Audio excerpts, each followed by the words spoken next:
What's up, folks? We back this week for episode 7 of Insecure. Lowkey Trippin. Man, this was a very what's the good word for this one? Beefy episode, shall I say? Because there's a lot of good things to really talk about.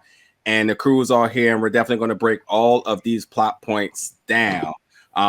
As of last week, episode 6, thank you everybody who checked it out on Facebook Live and people that reviewed it, that watched it on YouTube. Thank you so much for the feedback and rocking with us for this whole season. We're having a good time with doing it, and we definitely appreciate everybody's love and support as we do this each and every week. But in case if this is your first episode, I am Najir, and I've got the crew with me, as I said, and over to the left of me is Jazz. Jazz, how's it going tonight? It's going good. This is a great episode. There's a lot to get into. And to the left of her, Miss Amaya. How's it going? What's up, y'all? I'm excited to talk about this episode. So, yep. My brother Lou is back. Lucas, what's up, dude? With poor lighting and all. What's going on? Looking like a Black Panther. Hey, man, you're here. That's all that matters. Welcome back to the show this weekend. And over, or under me, shall I say, is Miss Sherrill. What's up, lady? Hi, how are you? All right, so again, so before we get started, in case anybody didn't know, Jay Ellis, who plays Lawrence, he directed this episode. We've been kind of targeting this the whole season to kind of see how this would go about. And overall, I think he did a good job. I really liked this episode. I thought it felt different than the other episodes, but at the same time, I think it created a really unique flow, especially with so much of the intensity of the last few episodes to really settle down and talk about a lot of good, relatable points. With that being said, this episode did start off with Molly at the bar, and I had questioned, would we get a parallel episode of Molly's day and Issa's day? But actually, this was actually sequential. So when Issa was coming in the bar, Molly, it flowed in order. Molly saw her, and Issa, as we seen last episode, made that U-turn. And it kind of, if you ask me, kind of blew Molly's mind. She could not believe that Issa pulled that move. And Molly ultimately blamed Issa and her messy ass. Did you guys think by any means, she said it, I quote, messy ass. She said, but quickly as we get started, like, did you guys think by any means that she had seen her and she played it off the way she did, or how did you see that scene kind of happening, as we seen from last week? Obviously, I didn't think that I didn't expect that part. I didn't think that she had seen her. So I mean, that was a good little a twist in there. It also kind of goes to show you a little more, again, back to Molly's personality of kind of just like she feels the entitlement that she's right in the situation. So it's a good reflection of that. Yeah, I agree. I think that seeing that that switch almost was very clever on their part, and I think that it was necessary because it is a two-sided story, right? So even though they probably could have just started off with Molly and Andrew having a conversation in the bedroom, they felt the need to show you like how Molly was feeling. Because remember, I think it was you, Jerry. It was like, oh, she was so happy, Meanwhile, she faking it like she was totally. But I was so happy. I was like, boom, in your face. But good to see that dynamic because she. Yeah, she is her, and I will agree with Jazz a little bit. I do think that her entitlement a little bit kind of showed up, like it was her fault, but like it's both of y'all fault. I think I would love for the responsibility to be, shown on both ends. Yeah, I agree. I was not expecting for Molly to have actually seen Issa and then to actually see Issa leave. What's funny though is you can still tell that Molly still wants to have a conversation. Because even when she sees her, she's like, oh shit, like she knows something could possibly go down. But then at the same time, it's like you can kind of see that she really wants to have a conversation with Issa. But my thing is, why not just call and have the conversation? Lucas? Okay. I thought Cheryl was going to go on. Okay. No, because it just leaves me with the question of just like, just call. I mean, this is a good reflection of people in their late 20s and early 30s trying to navigate the different things in their friendships slash relationships. And that neither one of them willing to take the blame, I kind of find funny. And I love the point that they played that she saw her coming in and her reaction to it. That to me was perfect because it really shows how their friendship works. Like the one who's expecting the apology or expecting that other person to come forward would never step up and actually be the person to come forward. So it shows with Issa's not really comfortable right now coming forward, and Molly will never be that person to come forward. And it showed all that dynamic in just that one little scene. Yeah, Yeah. exactly.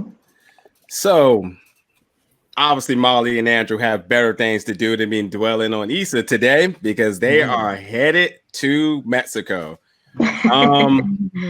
Before we even talk about the trip and everything in its worth, we pretty much have been out. The verdict has been kind of out on Andrew and Molly's relationship, and I am here to admit that I feel like that this episode showed some real chemistry and some authentic vibes, and it seems like it may be legit and working. So you guys, are you buying and selling this relationship being the real deal now? Because before we had a lot of reserves. I mean, I can only speak for myself, but there were some reserves on the show. Yeah, I didn't have any reserves. Probably in the the first episode, because you're not used, and it wasn't about him. It was more so about Molly than anything, right? She had to be able to keep a relationship, and so this time around, she went in, and honestly, like, I'm proud of Molly. She went in somewhat with the same mindset, right? And then somewhere along the line, she did a major shift and decided that this is something she really wanted. And she's been being vulnerable, open.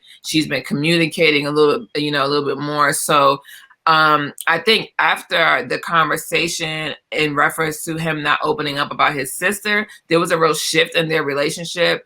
And I think that both of them are making a true effort into having their relationship succeed. So I'm not surprised that they're here. I'm great to see this this transformation for her, because it's probably eye-opening for herself that she's capable, but also gives people an idea of, like, you can shift and change in your own relationship and things can go the way you want them to. Yeah, I think we mainly saw this shift with Molly accepting her or wanting her relationship with Andrew at Thanksgiving. So I think after she had the conversations and she got the okay from her family, I think that's when she really decided that, like, all right, yeah, I'm really into this. Like, I'm here for this. Yeah, I think that, like, a vacation is kind of like a next, like, is like a level of going, next level in a relationship. So it's interesting. Like, it kind of this could have been a make or break, like, situation for them. And I think, like, kind of going back off of what Amaya said, I think they both you clearly saw them both kind of accommodating, trying to accommodate each other in, like, small ways. Like, even when it came to Andrew's brother's schedule, and at first Molly was kind of like trying not to go with the plans, and then she kind of caught herself and was like, you know what, actually, like, I will do this, because that's what he has set up. But then you saw Andrew kind of, like, when his brother was being too pushy, Andrew was kind of like stepping in, like, we'll see, we probably won't do that, but we might join you guys later for this. So it was nice to see them both. I feel like they both had each other's backs that whole trip. Like, it was a good, it was a successful vacation. Yeah, it was a lot of compromise. Right. Compromise. Exactly. That I never questioned the relationship. That was just Nigeria, because I said in the first episode that this would be a good relationship for Molly. But something Cheryl said really hit home. It was the Thanksgiving episode. I believe we saw her take that next step when she mended things with her father.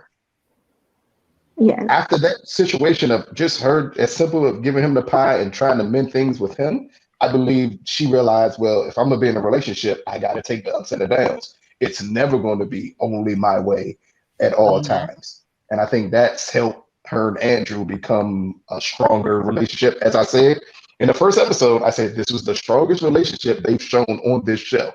And to this point, it still is. Yeah, and the funny thing about it is, I'm gonna go back to last season, is the fact that Issa had to encourage Molly to take the risk with Andrew. So it's just funny to see the her switching to really being into him and her really going forward with the relationship. But she got to give props to Issa, because if it wasn't for Issa, number one, they wouldn't have met, and then I don't know if she would have still been as open to dating him because he's Asian, without the encouragement, and then with the encouragement of her family too. So I like their relationship though. I think that Andrew's a good balance to her personality. Okay. So everybody did get a chance to speak on this, right? Okay. Mm-hmm. Yeah. I'm sorry. I tried to throw y'all under the bus. Yeah, it was just me that had the reserves on. Yeah, you definitely. Just you. But no, you're entirely right, and I think we all did agree that the Thanksgiving episode paid a lot of dividends into the growth of Molly. And I admitted that then, so I don't want to hear anything from anybody else about me being out to get her. But yeah, it's the truth. But no, it's Molly hate. Cool. Look, I can honestly say, I can look here in the camera and say that I have constructive criticism, not vigilant hate. Because online, it's getting crazy online. People are doing a little too much on this little Issa Molly rivalry. Whatever. Anyway, the airport scene of Molly running through the airport, trying to get to her terminal with her luggage.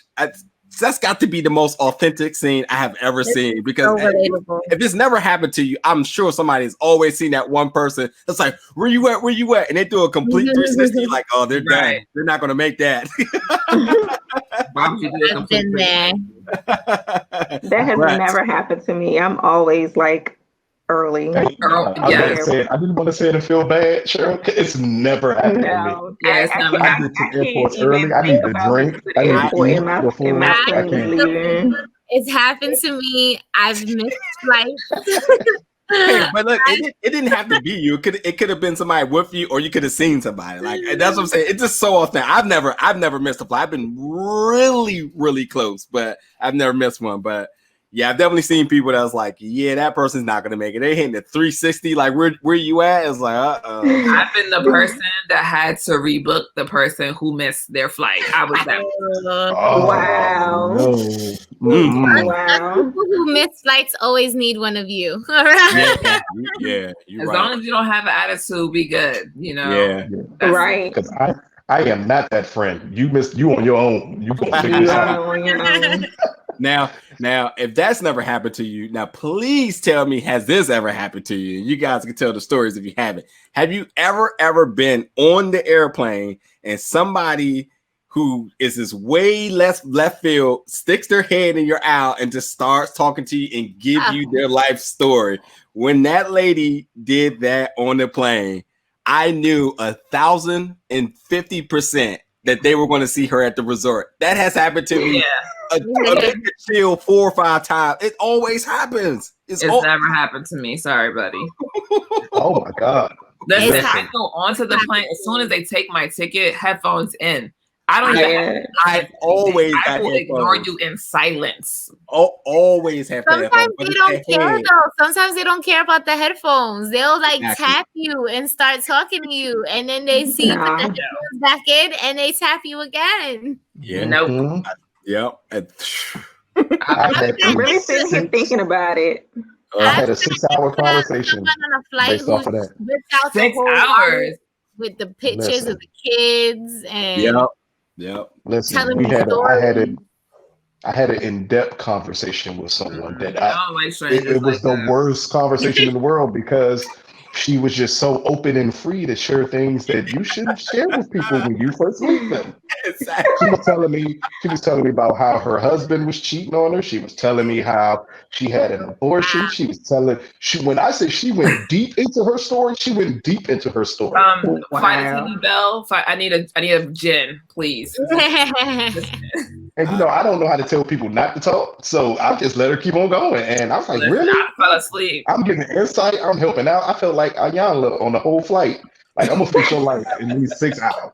I'm gonna fix your life. You're gonna be straight after this. Oh, I'm telling you, it's real. It is definitely real. And then when she saw her at the resort, I was like, Lord, I knew that I was knew that coming. was gonna I happen. knew She it was looked coming. good though. Isn't that the one from In Living Color? I mean, from Living Single. Kim Yeah. Fields. Kim Fields. Yeah. She did look good. She did.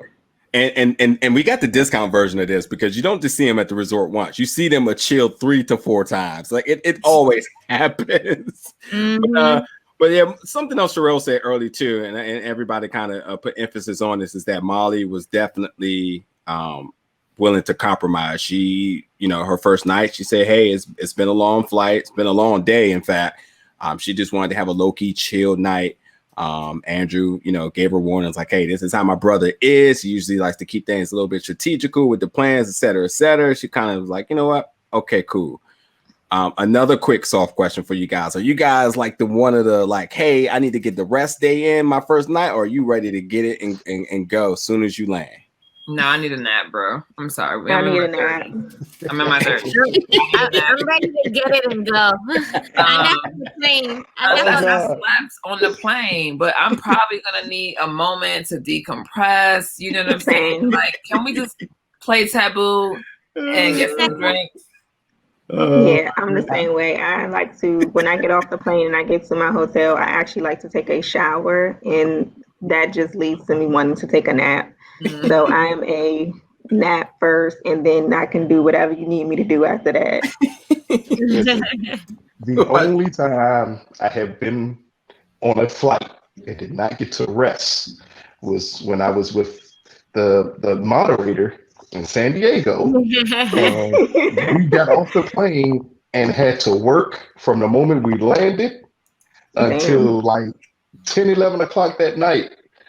I have never been so tired in my life. I will never do. I go places a day early to avoid that altogether. Yeah, that makes Yeah, sense. that makes sense.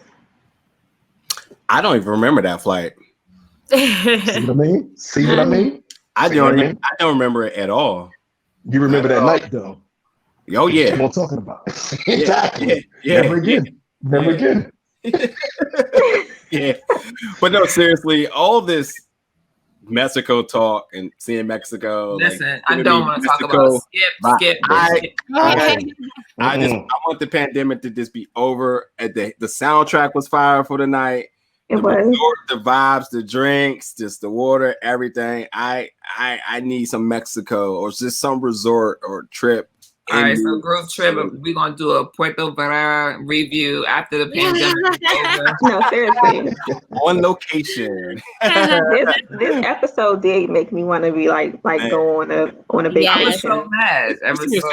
We seen your status. We know you're already getting it going. We know.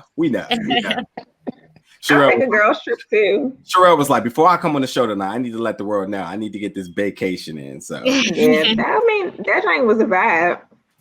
But unfortunately, you won't be going with Nathan because I don't know. Looks like Nathan and Issa was together in the background at the crib. Not just out in public, but in the crib. and she's trying to leave out the garage. But we're not even going to talk about that. But what I think is important to talk about is something we kind of had suspicion on in previous episodes about Nathan. Andrew and somebody, I forget which one of y'all said it, but one of you guys said that Andrew was going to be the one to reveal ultimately what was happening with Nathan. Andrew's such a goddamn good guy. It was so reasonable. I like him so much. I know, I like him so much too. Was so cool and calm to me. We'll talk about it in a second. But we discovered that Nathan had, as generally as it said, had issues, ultimately being groomed to saying that, he had mental issues as a result of, the breakup, the altercation, everything with Issa in the previous season. For you guys, does that give Nathan a pass on the situation and how he dealt with it with Issa? No.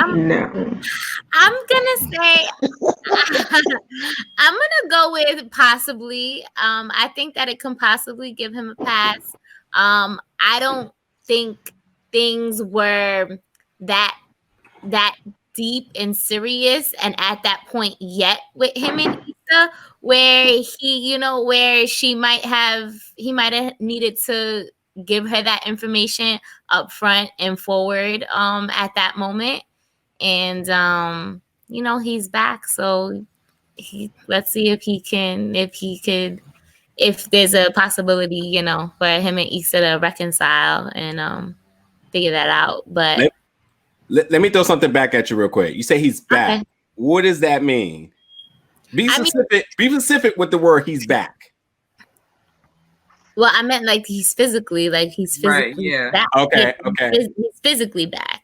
Okay. In the picture, we don't know where that's gonna go, but okay. I'm gonna say he possibly gets a pass just because I think at the point where him and Issa were, he didn't necessarily need to divulge that information up front at first. That's the real point here. And really quickly before you guys answer, so the question is, does that give him a pass for his action? But the other question is, should Issa give him a pass for his action? So Amaya, go ahead and jump in here. I'm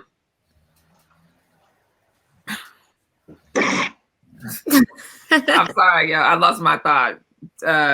Skip. Draw two. Skip, you go for me. Yeah, skip. First of all, reverse. No, it doesn't give him a pass because nothing transpired between them for him, number one, to ghost her. He was dealing with something outside of Issa at that time that he went ghost. Do you need to say that you are having some mental issues, a mental breakdown or something? Not necessarily, but if you're going to want me to take you seriously and you ghost me and then you come back, I'm gonna ask questions, but I would give him a second chance to see where he stands at this point. But because Molly interfered with the comeback, it didn't turn out well. And then they stopped talking again. And then it comes into this current season where you now see them, I guess, rebuilding their friendship or whatever the case may be. But nothing happened for him to ghost her. So they didn't have an argument. So he didn't say that the situation with Issa caused him to go ghost. Andrew made the reference that it was because of Issa and Nathan. I didn't take it that way. No, that's not what I got either. He said that he said Molly said, well, he showed her who he was. Yep. And Nathan was like, and then she was like, what? And he was like, well, actually, he was going through some shit. And then Molly said, well, what? And then he was like, he was dealing with some mental stuff. So he didn't. And he said with Issa, he clearly said no. He was saying that the whole issue, the issue with Issa was the reason why he ghosted was due to mental issues. So it wasn't about Issa. He was more so just referring to the situation with Issa did happen. It's not because of Issa, but it's because of the mental ishes. That's why he went. So it's going to be a lot of people that's going to be confused by that, because I took Andrew's comment by saying that he was having some mental issues, but then it was in reference to him and Issa not talking anymore. That's why I said I didn't understand that. No, you're gonna have to watch it back. I'm gonna have to rewatch it then. But even still, I think that he doesn't need to disclose that information at that point in their friendship or their relationship or whatever. But it's something that they would need to talk about if they continue to take each other seriously. I don't think that he gets I don't want to say a pass, right? I think there's a discussion that needs to happen. Yeah. In the Black community, we are just really starting to get into talking about mental illness and mental health and mental awareness. So I think that they are getting to a point, obviously, because we hear Nathan, Issa in the background with Nathan, they're getting to a point where they can disclose information, where they're trying to rebuild whatever the possibility is for them. So I think that really it's more of a conversation that just needs to be had. I don't think he gets a pass, but I also think that it's hard, if we're going to go on the mind frame that it's hard for Black people to talk about mental illness, mental health, then I can understand his reluctance to sharing that type of information on the thought process that he might be judged for it. So I think that we'll see how it pans out, you know, in the episodes to come. But yeah, I definitely think that there's a conversation that needs to be had. And obviously Issa is willing to give him another chance, or at least either have a conversation with him and be open to a friendship. It doesn't necessarily have to be them together, you know. I think that we're under the impression that they have to be in a relationship because he's back in the picture. Sometimes people are not meant to be that, and that's okay. I think Nathan, even genuinely right now, wants to be a good friend to her. So I think that that's a dynamic that will be, you know, forthcoming. Yeah. And that's why I made reference to their friendship and not a relationship. Yeah. Because, I mean, he ghosted her. I think that he apologized. He did do that. He didn't say why he ghosted or why he disappeared, but they just need to have a conversation, especially if. Yeah, she can also ask too, though. So, yeah. Hey, Lou, before you get in there really quick, we know that Sherelle's is out to kind of get them to break up. It's all biased commentary coming from that corner. We know. No, we know. No, she was rooting for Nathaniel Nate. Yeah, I'm rooting for him, but I also want him. I'm rooting for him, but I also want him to be transparent and honest with what's going on with him. I don't want anyone to go into a friendship or a relationship unhealthy. I'm just messing with you. Go ahead, Lou. I think it's weird. One, does it excuse what he did? To me, the answer is no. 100% no. But I want to say I believe they hinted towards him having mental issues when he got back into the picture. I remember something about when he got back in the picture and he was saying I was dealing with my shit or some shit like that. So mental issues automatically came up as the issue. Now, again, you just cutting off communication with someone who you attempting to start something new with, as it seemed like they were. That's where it's not right, no matter what you're going through. You either need to be bluntly upfront and honest. That's what, and it also depends on what is his mental issue. Because if it's a long-term issue that he's always had and it's something he's always had to deal with, okay, kind of let you know up front, like, hey, this is something that happens and this is something that I deal with from time to time. Fine. If it was like a horrible breakup or an instant death or something like that, and he had a mental break, then no, he doesn't owe her an apology on that. But I think the next time they have a conversation, which would have been when Issa asked him the favor, all of this would have been disclosed to her then. It wouldn't have been a situation where I'm just going to let this ride out. You're going to know, like, hey, this is what happened. This is why I was gone. I'm sorry, XYZ. But if this is an ongoing issue that he's always had to deal with, I'm more of the person that feel that you should prepare people for things of that nature. So I'm going to be bluntly honest with you and upfront that this is something that I may go through from time to time. You need to know about it. Yeah. Especially since the way their connection was at the beginning with them two. It wasn't just like one day type thing. They were communicating, seems like often at first, and things, and then he left. So it depends on what mental issue is he going through. No, well said for sure. And just to kind of piggyback off of Amaya's comment as well.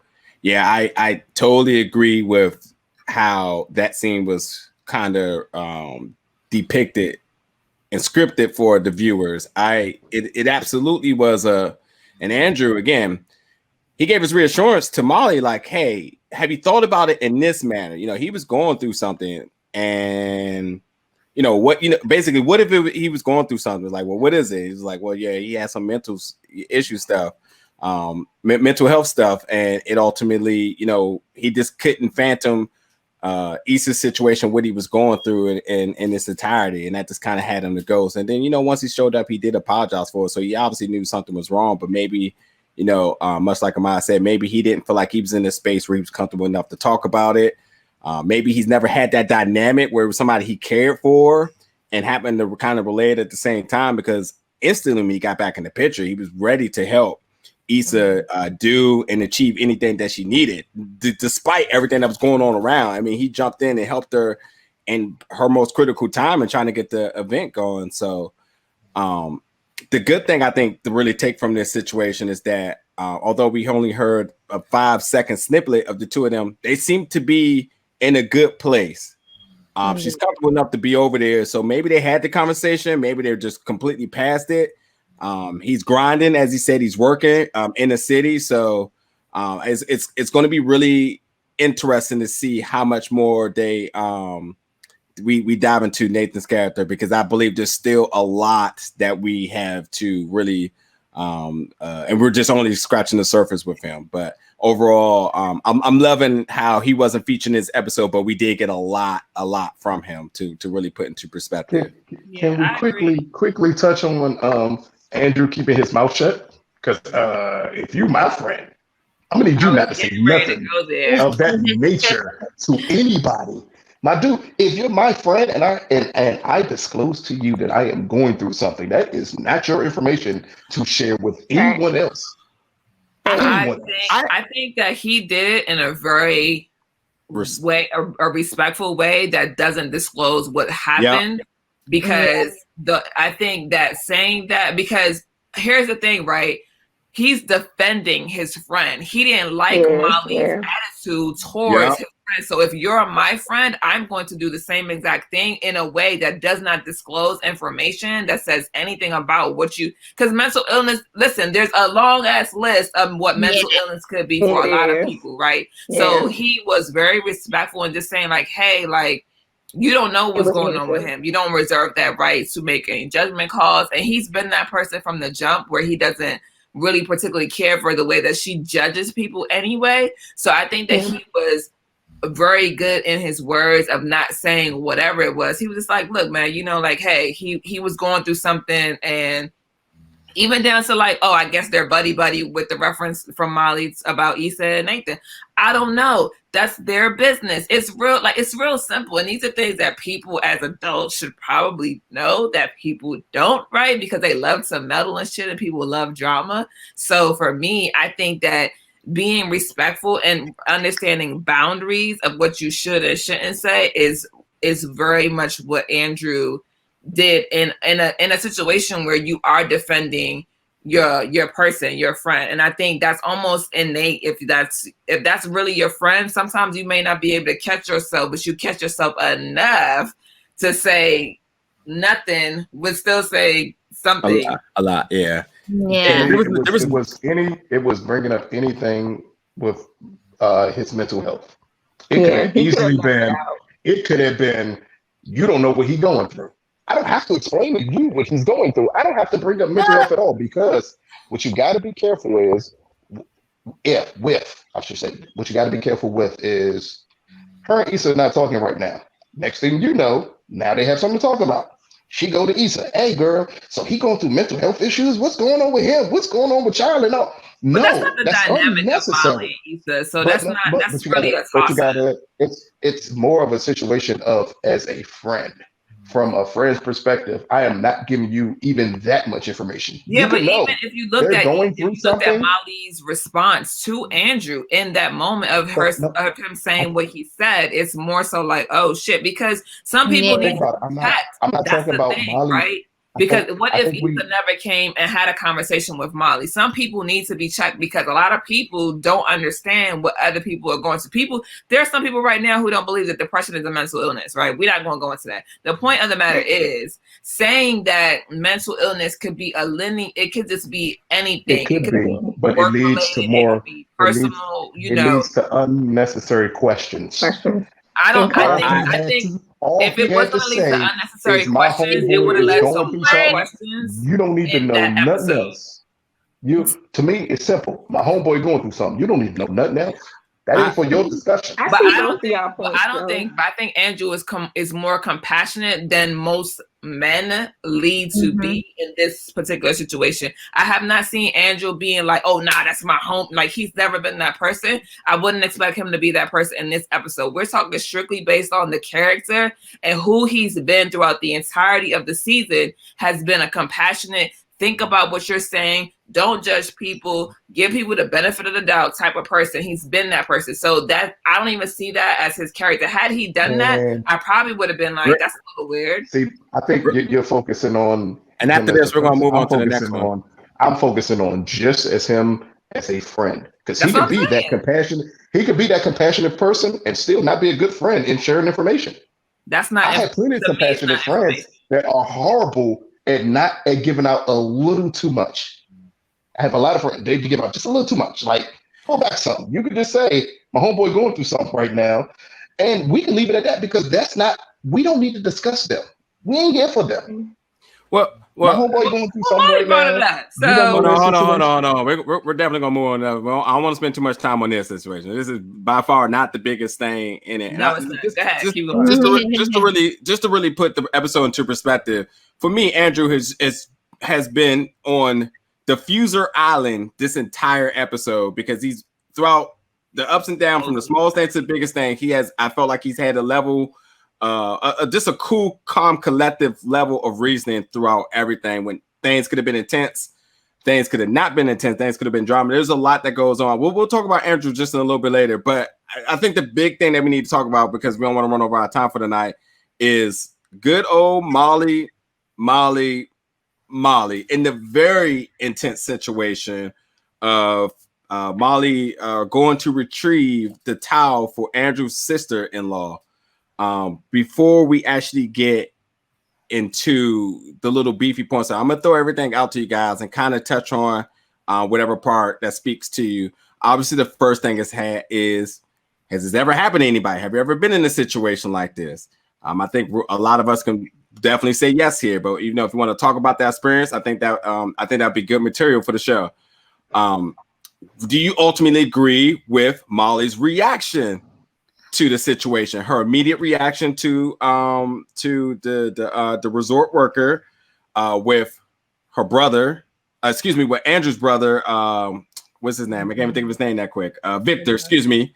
Do you, Andrew? And then the other thing is, what about Andrew's brother Victor with the devil's advocate question? Was it really about race, or was it about the ladies trying to do her job? And then I think the other point, I know it's a lot, so kind of just want to wrap it all together for you guys.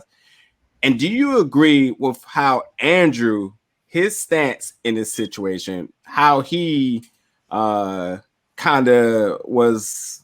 Well, we'll just leave it at stance. I don't want to lead anything on there, but a lot to really talk about there. And I'll just quickly throw out my answer for you guys, is that absolutely been in a situation like this, specifically out of the country. So I definitely know that intensity that she was feeling at the time. You see somebody do something right in front of you, and then they come to you and they throw the whole book at you, and you know they're playing you right in your face. So I've definitely been in that situation before. But I think Molly. So when Victor tried to help Molly by getting in and cheating, and she kind of like stormed off from him, I thought that was a little distasteful. But I think she absolutely has the right to be mad. I love how Andrew was able to really, I want to say, approach her in a very intense situation that's ready to really boil over. I think he comforts her quickly in a way that it didn't escalate as bad as it could have initially. I am not a fan of the let me play devil's advocate in a situation. No matter if I'm right or wrong, I feel the way I do. Let me have my moment. I feel like Victor definitely escalated it in a way that he shouldn't have. But again, I think Andrew was, again, being really compassionate and calm, cool, and collected to kind of keep everything from being a lot more nuclear than it had it been. Even in the next morning, going to talk to his brother about it, he did a relayed the apology over to him and so on. And I'll commend Molly on her props too for just having the idea of, so I just want to keep the trip going, regardless of it's compromise if you ask me again. But yeah, that's my stance on it. I know it's a lot, but Jazz, work with me now. What's your answers to all of that? That was a lot, but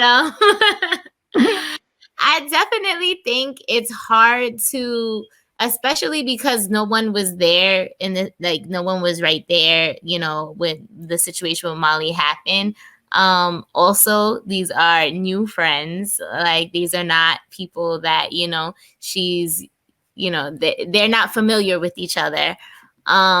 I don't think that this was the right situation to press her on from there, from coming from their side. I don't think it's a situation that should have been pressed, especially in that moment. In that particular moment, she was feeling, she was already in her feelings and stuff like that. Sometimes you need a second to calm, take a breath and calm down from things. But yeah, I don't think it was. I personally was not a fan of Andrew's brother and his personality. And not to say that that makes him a bad guy or anything like that. But I definitely was not a fan of the whole devil's advocate thing, especially when you're not familiar with the person to be pressing them on a personal issue like that. So that's my thoughts on it. Nobody, if that's the way she felt and that's the way, she was in it and nobody else was there with her, I think it's something that should not have even gone there. Go ahead, Lucas. You jump in there next. Yeah, I just catch y'all off guard, huh? No. I'm just getting calm because in my head I was replaying this situation that I've been through before. Let me first say that when you are in that type of situation where you clearly see someone is attempting to play you against your race, like stereotype you immediately because you're black or any person of color. The moment you see it, the moment you feel it, at that point all ration goes out the window. I reacted much worse than Molly did, not even close to it. To the extent of you telling me, do I need to get my manager? Nah, bring their ass here right now because I will not talk to somebody like you. I need to talk to your boss's boss at this point. Like I was heated to that point. And I think even to the extent of when Andrew's brother came and he gave the card and Molly grabbed the towel, it had nothing to do with the brother. It only had to do with her and her exchange with the towel girl and how it was blatantly racist. Again, if I see it happen right in front of my face, that is a level of disrespect that I could never deal with. And I couldn't even been as good as Molly in handling it that way at the resort because it would have went way beyond that. I got the towel. Yes, you think it's over. It is not over. We will address this issue immediately because this needs to not happen. And when things of this nature ever happen to me, I didn't just think about me because my thing would be what happens when the next black person comes up here? Are you going to treat them the exact same way? Well, because I think you could, I'm going to say something now about it. We're going to have to deal with this issue up front. I'm not a fan of playing devil's advocate when it comes to this type of situation. Normally, devil's advocate works when you know someone and you're trying to work through problems. Fine. But in these type of situations where it has to do with race, sexual orientation, religious, anything of that nature, it is not a time to play devil's advocate. That is not the time. That is the time that is going to make me say, you know what? I need not to deal with you for the rest of the time I am here. So that's why I applaud her for at least like having the thought process of saying, I don't want to ruin this trip. To me, that trip would have been over at that point. The moment we get in that pool and you talk about devil's advocate and I know what I saw and I know what I felt, because that's what the key part is when it brings you back to what you felt. Because as you're talking about being my devil's advocate, that feeling is coming back to me and I'm getting angrier and I'm getting it at you at this point because you're trying to play me against this person. It's like, no, when the key point to me was when Molly asked him, did you see it too? If he didn't see it, fine, you can do whatever you want. But the moment he said, oh yeah, I saw it, then what the hell you mean playing devil's advocate? Shut the hell up. Like this is something. I'm done. Because I'm getting angry. No, I'm done. I've been there. So yeah. Go ahead, Sherelle, jump in there.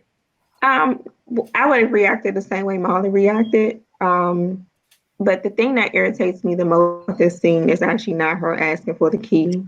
It's him trying to say that he's a person of color or he's a minority. And and it just bothers me because you're not Black.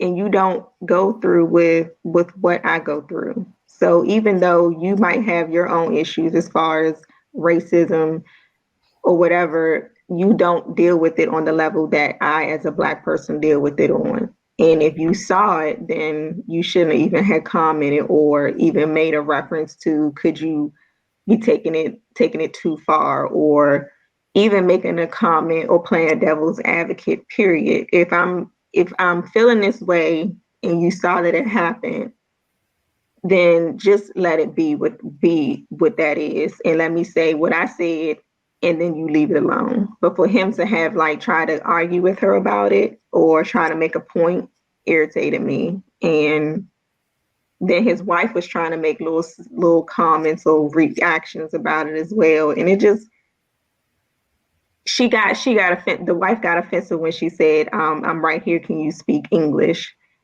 And then she kind of made us like a little remark or like a little noise. He should have just left it alone.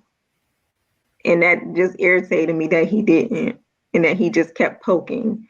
But what I didn't like is that, well, I can't say that I didn't like it, but when he made the comment about, will you pick and choose when he questioned her about the race thing as far as with Andrew, I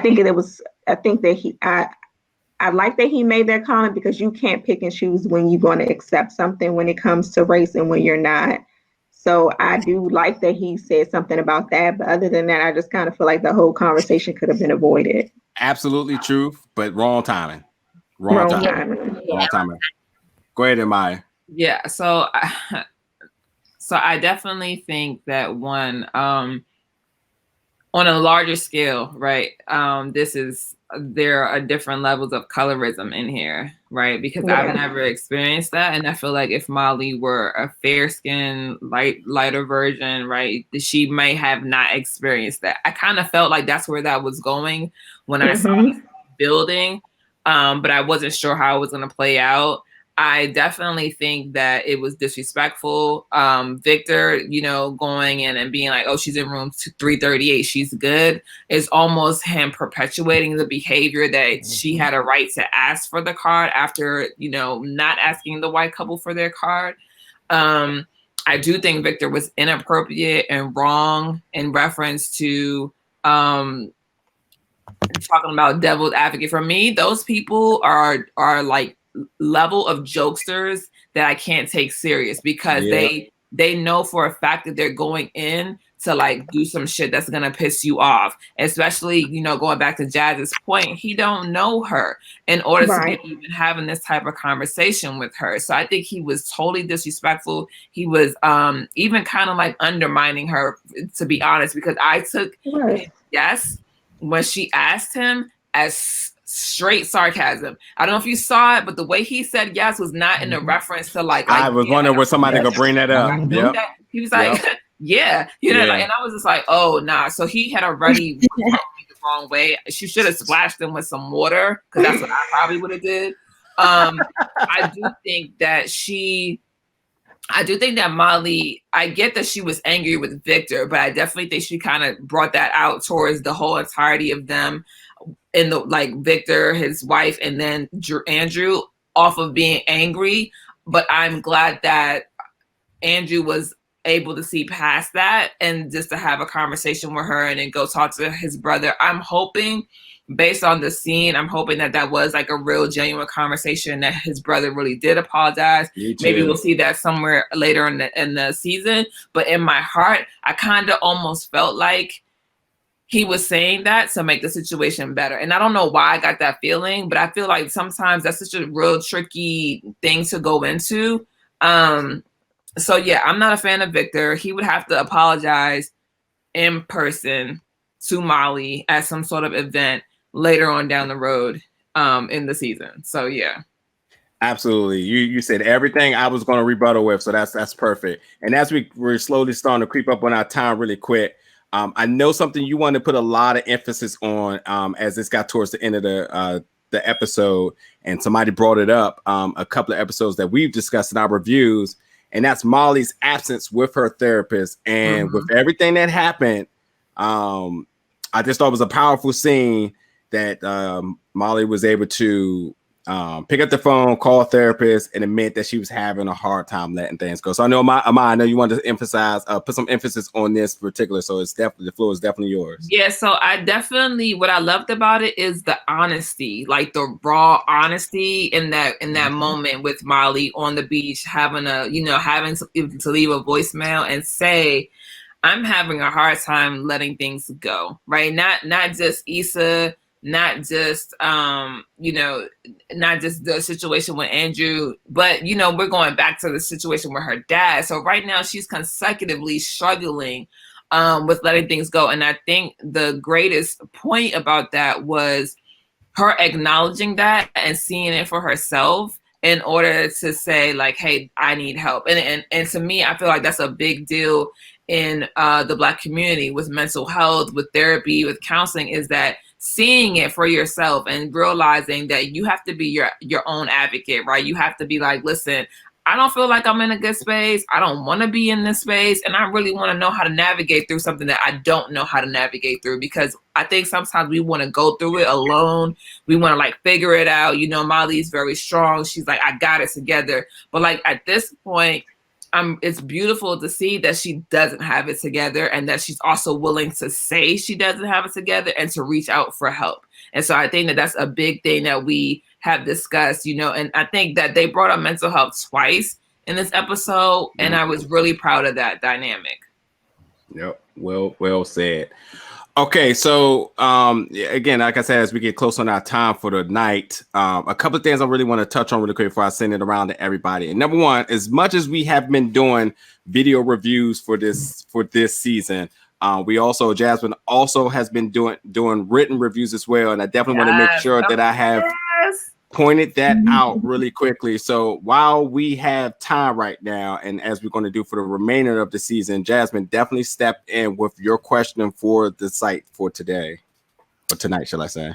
Yes. So it's more of a fun question because, everything, that we kind of been talking about, this episode definitely had a lot of heavy, a lot of heavy issues going on. But in the midst of, all of these things, all the, the racial tension, the mental health issues and stuff like that, we also have Molly and Andrew like spicing things up. Oh my God. Things got real spicy this episode. Probably the most spicy that it's gotten on Insecure. So that was kind of interesting to see. I mean, we started off with the scene on the plane, like they hadn't even gotten to Mexico yet. And, then, we saw a lot to happen in Mexico. So my question is to you guys, like, it's kind of just more like when do you start introducing like spicing things up in the bedroom in a newer relationship? Because we've seen Molly and Andrew in the bedroom before, but we just haven't seen them on this level. Listen, wait.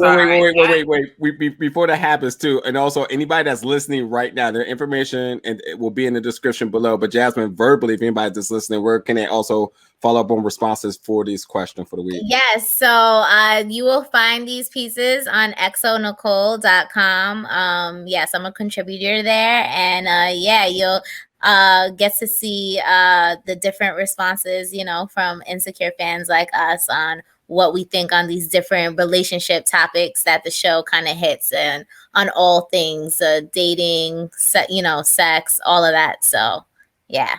Right on. Go ahead, Amaya. Listen.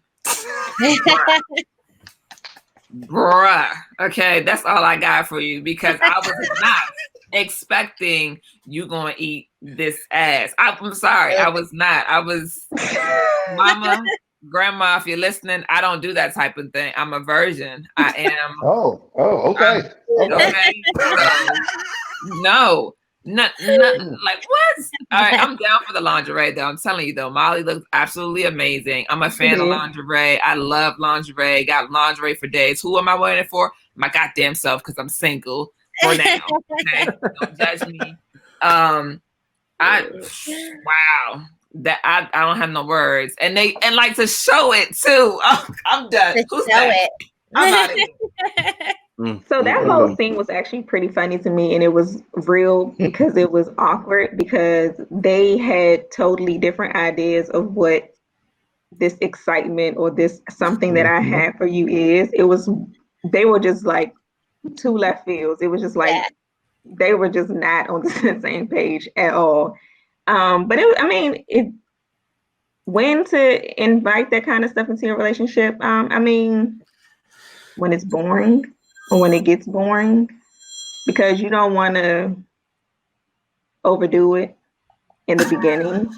I feel like you want to gradually add these things to the relationship. Yeah, keep it spicy, keep it fun with the lingerie and things like that. But I think like when you start inviting, toys and whips and things, you got to have a conversation about that because you don't know if the other person is going to be comfortable with that. I mean, you got anal beads and butt plugs and it's a whole 50 Shades of Grey vibe going on. And I think you just got to have a conversation about that. Because she seemed like she was a little uncomfortable at first about it. So I just think that you kind of got to have a conversation and then, just go for it. But excuse me. Really quick. They've been testing this out for a while. They've been throwing hints at each other, all this babbling back and forth. But soon as they confirm that itinerary and that number came out in the email saying that your flight had been booked, and you knew, especially that day before when it said that you had to check into your flight, that meant that at that moment on, everything is fair game. Once you're in another country, all rules, other aliases, everything is. Look here. I don't need to know. Because fair game. You're taking someone outside of something that they're not familiar with. You can clearly see that she wasn't familiar with any of the things that he had in mind. You're gonna have to find his alter ego because apparently it doesn't exist. Listen here. Come through, Sasha Fierce. Cheryl, I agree with you 100%. That is a conversation that you should have before doing it. Yeah. I'm just going to have a conversation by the third date. We're not going long into this situation. We're going to have a conversation by the third date. I need to know what you into, what you're not into, because I'm into certain things. I love it. I also want to say that Andrew showed the ultimate trust in Molly. I have never, and I don't think I'm at the point of eating ass blindfolded.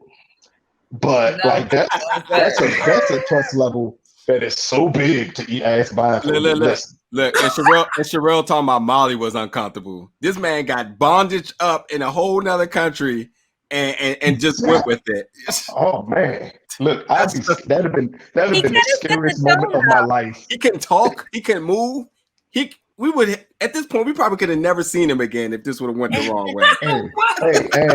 And just again, not to be too vulgar, but you can't really speak much when you're eating ass. So I'm just saying, like that showed a lot of trust in their relationship. I do think that conversation needs to be had. And, I watched Married at First Sight. And when the counselors are like, when the people who are matching them put them together, the first question, like one of the top 3 questions off jump is, who are you sexually? And I think that we are people who have sex first and then ask questions after the fact. Ask that person what they like. Shit, send me a GIF. Let me tell you, I got a GIF. Listen, if y'all need GIFs for some sexy talk, holla at me. I got you.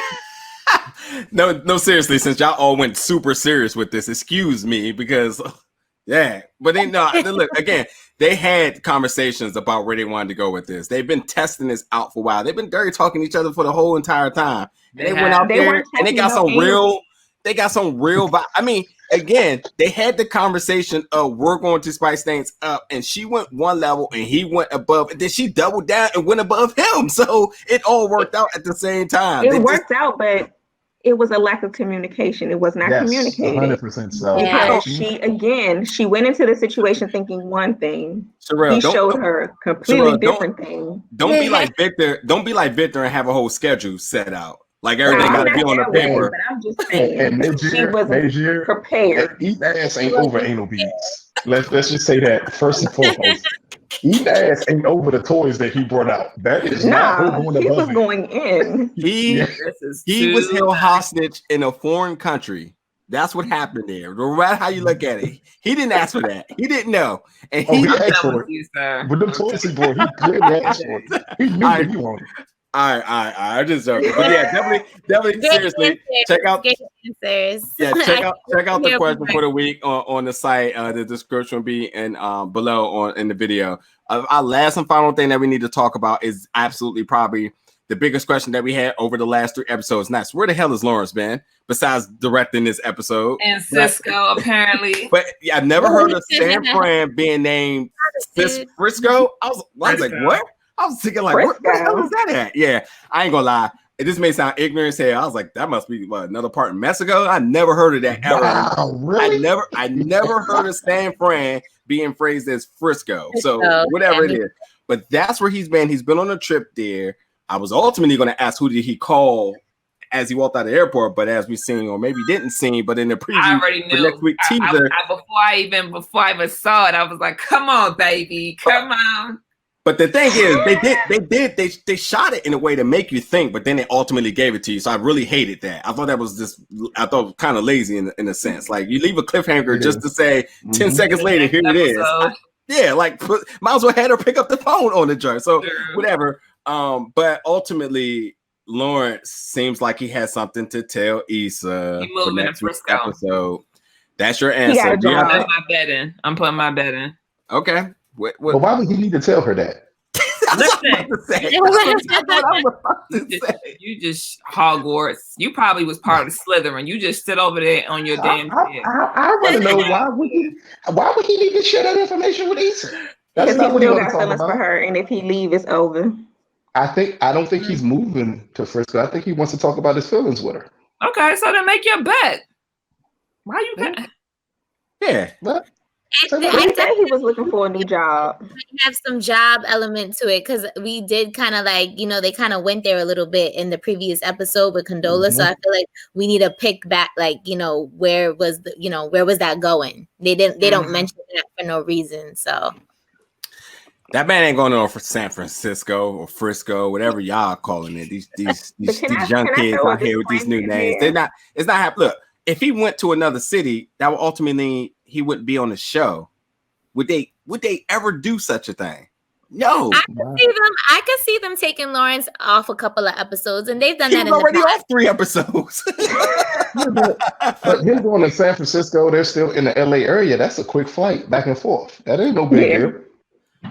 Yeah, exactly. I don't. His shape up was fresh this episode too. Thank you. I know. You talking about me, right? COVID did not hold him down. That man. Listen, he gonna let issues with Issa be known, and then it's gonna get messy between him, Issa, and Nate, because that's what Issa does. I'm tired of y'all calling her messy. My man ain't moving to no San Francisco.